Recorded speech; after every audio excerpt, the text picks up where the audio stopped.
Дзень добры, панове, вёска Кішчына Слабада, а знаходзіцца яна ў Барысаўскім раёне Мінскай вобласці, былое Вялікае княства Літоўскае, а сёння рэспубліка Беларусь.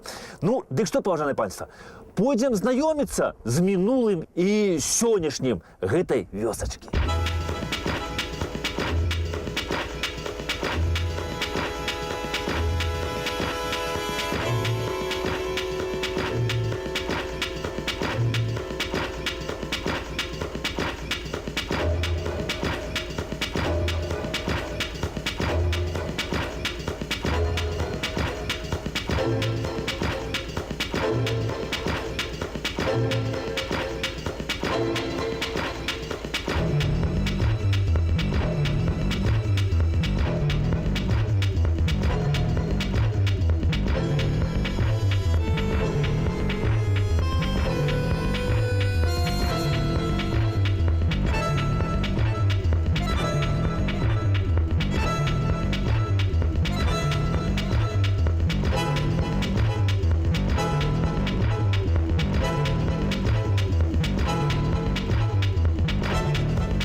Гэтая вёсачка, паважанае панства, ось Кішчына Слабада, можна быць упэўненым, з'явілася тут, ну, не раней за 15 стагоддзя.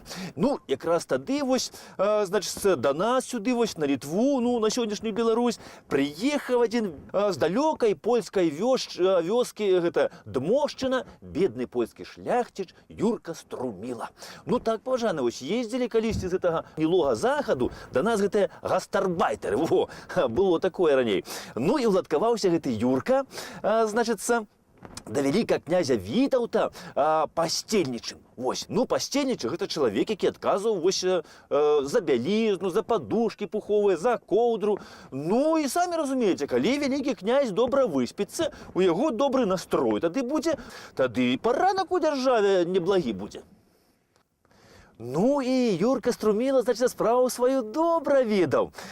Ну, значыцца, хораша слаў князю вялікаму, і за гэта атрымаў грошай шмат, а яшчэ князь яму падараваў 2, значыцца, маёнткі на Беластотчыне. Адзін, значыцца, для Юркі, а другі для ягонага бацькі.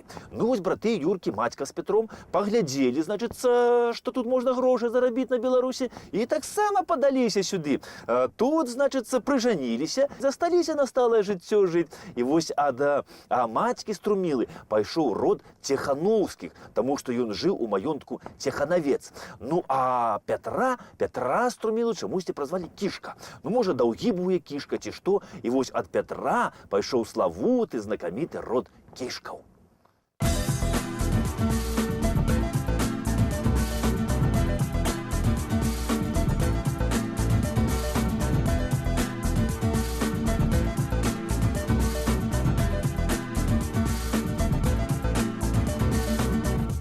Я вам хочу сказаць, паважаны, што прадстаўнікі гэтага слаўнага роду кішкаў у розныя часы займалі высокія пасады ў вялікім княстве літоўскім.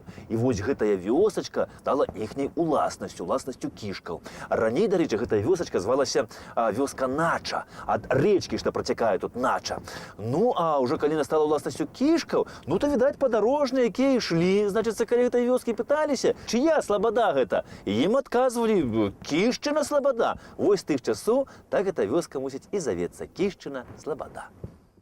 І якія толькі пасады, вось я вам скажу, не займалі прадстаўнікі гэтага слаўнага роду кішкаў. Ад павятовага суддзі займалі пасады і да вялікага гетмана, вялікага княства Літоўска. А колькі ваяводаў было з роду кішак? Гэта, значыцца, полацкі ваявода, віцебскі ваявода, наваградскі, мсціслаўскі. Ну, не пералічыць проста ўсіх.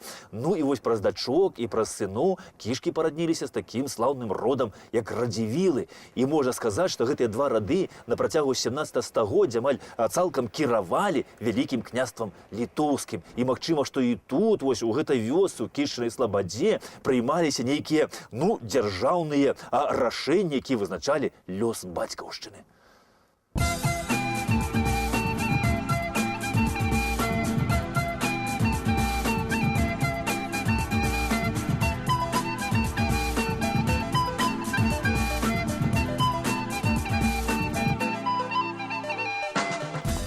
Кішкі, таксама як і Радзівілы, доўгі час былі пратэстантамі, ну, арыянамі. І, значыцца, яны падтрымлівалі сваіх аднаверцаў па ўсім вялікім княстве літоўскім. Асабліва вось стараўся Ян Кішка, сын віцебскага ваяводы Станіслава Кішкі і Ганны Радзівіл. Ян Кішка, ён, паважанае панства, вучыўся, значыцца, у Рыме, у Неапалі, таксама ў швейцарскіх універсітэтах. Ну, а калі павярнуўся вось на радзіму, на вялікае княства літоўскае, то ён тут заняў пасаду вялікага падчашага. Гэта значыць, ён быў чалавек, які падносіў напоі вялікаму князю. Ну, напоі напоямі, а для душы вось Ян Кішка у Іўі заснаваў арыянскую акадэмію, ну, каб павышаць адукацыйны ўзровень пратэстантаў. Гістарычная даведка. Арыянства альбо антытрынітарызм. Радыкальны накірунак у кальвінізме, рэлігійнае вучэнне, якое адмаўляе існаванне Святой Троіцы. Заснавальнікам арыянскага руху лічыцца італьянскі тэолаг і філосаф Фаўст Соцэн. У Рэчы Паспалітай і Вялікім княстве літоўскім прыхільнікі арыянства называлі сябе літоўскімі альбо польскімі братамі, у залежнасці ад падданства. Арыяне мелі органы самакіравання, склікалі агульныя сіноды. Да арыянаў належалі такія выбітныя беларускія пісьменнікі і асветнікі, як Сымон Будны і Васіль Цяпінскі. Адной з галоўных арыянскіх вучэнняў была Іўеўская акадэмія, заснаваная ў 1585 годзе Яном Кішкам. У акадэміі набывалі веды дзеці шляхты і местачкоўцаў, якія належалі да розных веравызнанняў.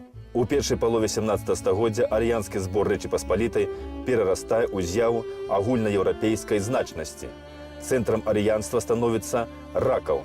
Аднак пасля Брэсцкай уніі 1596 года паміж католікамі і праваслаўнымі на арыянаў узмацняецца ціск. Іх прымушаюць прыняць каталіцтва. А ў 1658 годзе была прынятая пастанова аб выгнанні арыянаў з Рэчы Паспалітай. І вось калі, паважанае панства, на арыян, на пратэстантаў, а тут пачаўся у нас моцны ціск, то тады ж пачаў і западаць род кішак. І на высокія пасады іх ужо ніхто не запрашаў. І гэты род пазней моцна збяднеў, з'явіліся пазыкі. Ну і за пазыкі, значыцца, каб выплаціць гэтыя ўсе пазыкі, яны вымушаны былі прадаваць свае маёнткі. І вось тады яны прадалі вось гэтую Кішчыну слабаду. Ну а набыў гэтую Кішчыну слабаду ў 1782 годзе шляхціч Павел Цюндзінскі. Ён паходзіў з маёнтка Цюндзя, што пад Вільняю. Ну і вось з таго часу, з 1782 году, вось Цюндзінскім былі тут адзінымі уладарамі аж да прыходу бальшавікоў.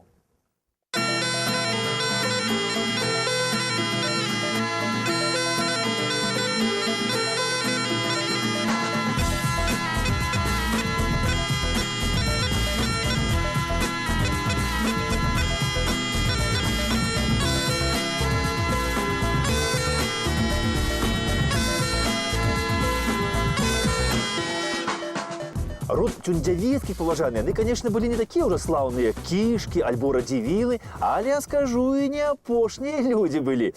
Вось, значыць, сын Паўла Ілья, ён ажаніўся на хорошай дзяўчыне на Ганне Тышкевіч. Ну, а Тышкевічы гэта ўжо быў магнацкі старажытны род. Ну і дзеці, значыць, Ільі і Ганны таксама неблага ў жыцці ўладкаваліся. Іхні старэйшы сын Мельхіёр, ён, значыцца, дослужыўся да палкоўніка расійскай арміі, а малодшы сын Юзаф, значыцца, ён ажаніўся на дзяўчыне такой, на Ганне Прушынскай. Прушынскі таксама былі з багатага роду, і ў іх былі вось такія маёнткі каля Мінска, Клоўшыца, Каралішчавічы. Ну, але маладыя Ганна і Юзаф для сталага жыцця выбіраюць сабе вось гэтую вёску Кішчына Слабада.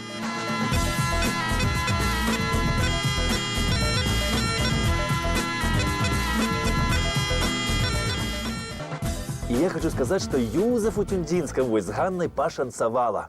Хаця ў іх поўны дом было прыслугі, але Ганна, кажуць, любіла рабіць усё па гаспадарцы сама. Значыцца, сама любила завіхацца на кухні, рабіць розныя саленні, варэнні. І мала я вам скажу, што яна пачала весці такі адмысловы шытачак, куды пачала запісваць усё, што чула на кухнях, значыцца, і ўсё, што і расказвалі кухаркі, ще ж з дзяцінства. А таксама пачала па людзях вось распытваць старажытныя колішнія рэцэпты. Ну і пазней, вось каб гэта ўсё захаваць для нашчадкаў, ну і грошы трошкі зарабіць, чаму не? Яна ў 1848 годзе гэты свой шытачак, гэты дзённік свой выдае асобнай кнігай пад назвой «Літоўская гаспадыня». І гэтая кніга шмат такім беларускім гаспадыням дапамагала весці гаспадарку і нават захаваць сям'ю, бо як вядома, што шлях да сэрца мужчыны ляжыць праз яго страўнік. Гістарычная даведка «Літоўская гаспадыня». Кніга Ганны Тюндзявіцкай, прысвечаная вядзенню гаспадаркі і кулінарыі. Поўная назва гучыць так: «Літоўская гаспадыня альбо навука аб утрыманні ў добрым стане хаты і забеспячэння яе усімі прыправамі і запасамі кухоннымі і аптэкарскімі, а таксама гаспадарчымі, а яшчэ гадаванне і ўтрыманне скаціны, птушкі і іншай жывёлы, адпаведна спосабам, найбольш выпрабаваным і правераным вопытам і да таго ж самым танным і простым». У кнізе акумуляваны гаспадарча-кулінарны досвед жыхароў тагачаснай мішчыны у выглядзе 108 кулінарных і аптэчных рэцэптаў.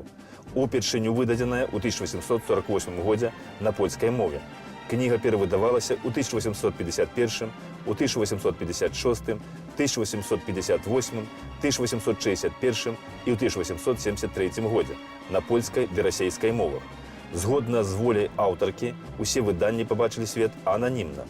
Пасля смерці аўтаркі манапольныя правы на гэтае выданне выкупіла ў яе сям'і віленская кнігавыдавецкая фірма Юзафа Завадскага.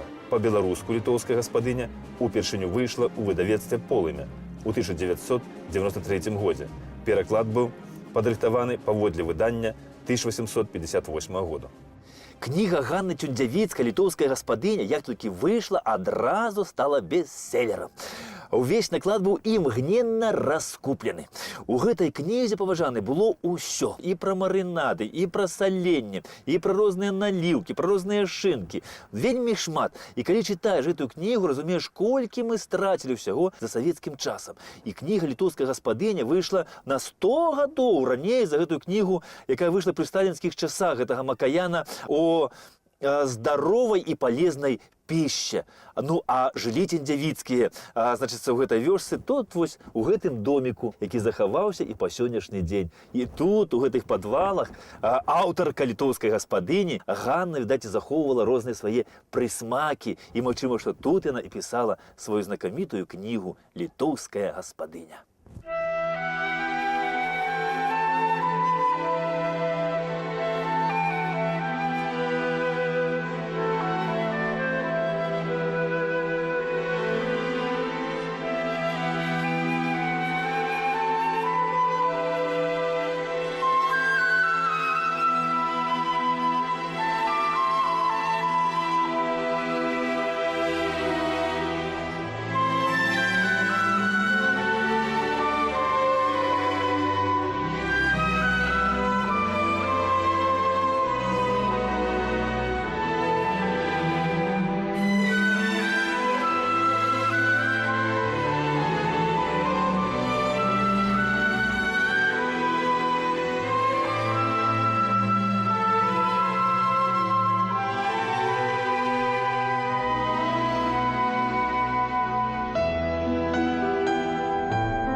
Невядома, колькі яшчэ цікавых кніг магла б напісаць Ганна Цюндзявіцкая, але вось праз 2 гады пасля выхаду літоўскай гаспадыні яна памерла. Ганна яшчэ рыхтавала кнігу «Гаспадарчы штогоднік». Это кніга-дапаможнік па вядзенню гаспадаркі. І вось гэта ўжо кніга «Дапаможнік па вядзенню гаспадаркі» была выдадзена пасля яе смерці ў 1854 годзе. А пахавалі Ганну вось недалёка ад іхняга дома, тут на гары, каля каплічкі святой Ганны. Тут пахавалі яе мужа, і тут шмат хто яшчэ пахаваны быў з слаўнага роду Цюндзявіцкіх. І па сённяшні дзень тут яшчэ засталося некалькі надмагільных пліт.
Шляхцічы кіндзявіцкія, паважанае панство, гэта былі патрыёты сваёй бацькаўшчыны. Вось Міхал Кіндзявіцкі, ён быў паплечнік Кастуся Каліноўскага, малады прапаршчык, які толькі скончыў петербургскі кадэцкі корпус. Ён захапіўся ідэямі паўстання і прыехаў вось на радзіму, на Беларусі, пачаў тут агітаваць сялян, каб яны прымалі удзел у паўстанні. Ён раздаваў газету «Мужыцкая праўда», тлумачыў ім, што і аб чым там піша Кастусь Каліноўскі. І за гэту сваю дзейнасць яго арыштавалі царскія карнікі і завезлі ў Мінск. І ён сядзеў у мінскай турме, вось у сённяшняй Валадарцы. А 21 мая 1863 года, вось побач сённяшняй плошчы Незалежнасці ў Мінску, пры вялікім натоўпе людзей маладога 24-гадовага хлапца расстралялі.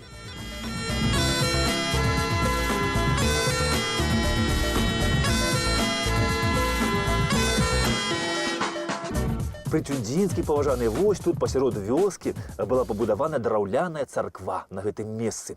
І тая царква тут прастаяла аж да 80-х гадоў мінулага стагоддзя, а ў 80-х гадах яна згарэла. Ну, вядома, за савецкім часам царкву ніхто адбудоўваць не збіраўся нават. І таму вырашылі на гэтым месцы, на царковішчы, паставіць дом культуры. Ну, і мясцовыя жыхары расказалі, што калі рылі катлаван пад гэты дом культуры, то тут выкапалі вельмі шмат трунаў, касцей чалавечых. Тут, кажуць, былі могілкі старажытныя, і гэта ўсе труны на самасвале вывозілі на сметнік. І можа таму, вось, што на колішнім царковішчы, на могілках старых збіраліся рабіць вось дом для скокаў, можа і таму яго тут так і не дабудавалі.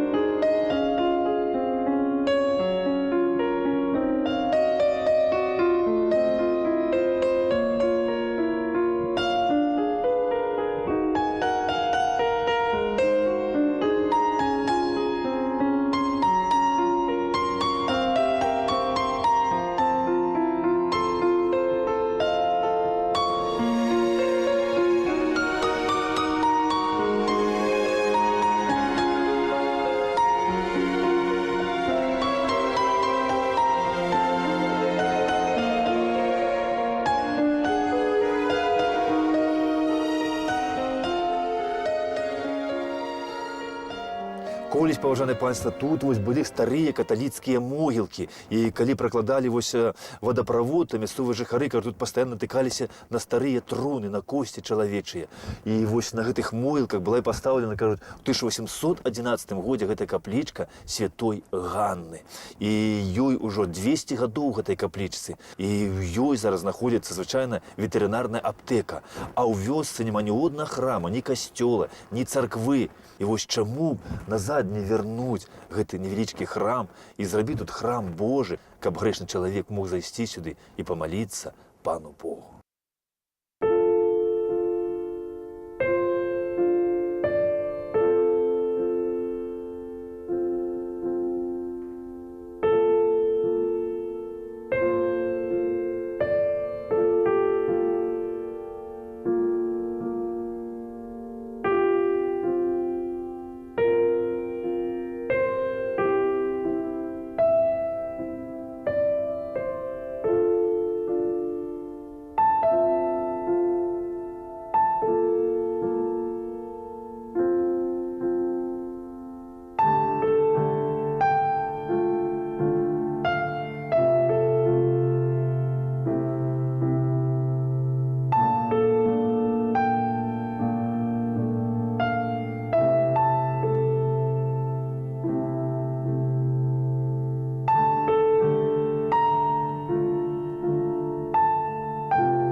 Ну што ж, панове, надышоў час развітвацца. Так што поспехаў вам, усё самага найлепшае і да пабачэння!